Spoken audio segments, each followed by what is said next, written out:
Il maîtrise parfaitement le Congo et ce problème pour y avoir mené plusieurs médiations et garde une oreille sur l'actualité du pays. Olusegun Obasanjo, ancien président du Nigeria, arrivé à Kinshasa le lundi dans la soirée, a été reçu ce mardi en milieu de journée par le chef de l'État Félix-Antoine Tshisekedi.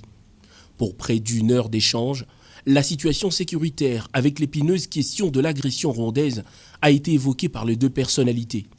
Du haut de ses années d'expérience en politique, paix et sécurité, Olusegun Obasanjo suggère à la RDC d'employer la théorie du bâton et de la carotte, faisant allusion au dialogue, sans pour autant négliger le respect que peut imposer de force un pays à ses agresseurs. Maybe I should remind you.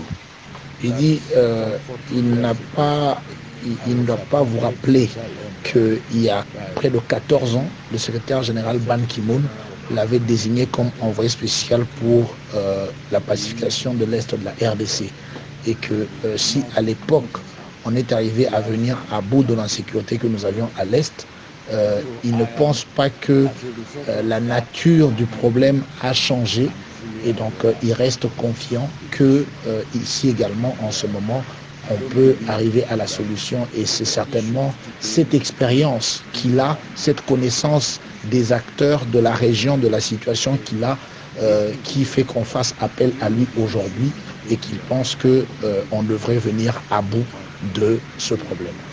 L'homme d'État nigérien qui a présenté ses félicitations au président Tshisekedi pour son nouveau leadership au niveau africain a, outre les questions sécuritaires, parcouru plusieurs autres sujets à l'instar de l'agro-industrie considérée comme moteur de développement d'un pays. Il a à cet effet encouragé les efforts du président de la République en ce sens en illustrant le bel exemple de l'agenda de la transformation agricole initié par le président Tshisekedi et exécuté avec l'assistance technique de l'Institut international d'agriculture tropicale.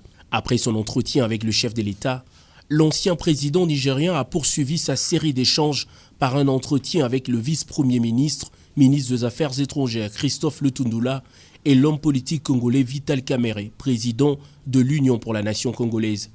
Des discussions dont les contenus n'ont pas été dévoilés. La contribution de ce grand homme politique pourrait bien aider la République démocratique du Congo à mettre un terme à l'agression lui imposée par son voisin, le Rwanda.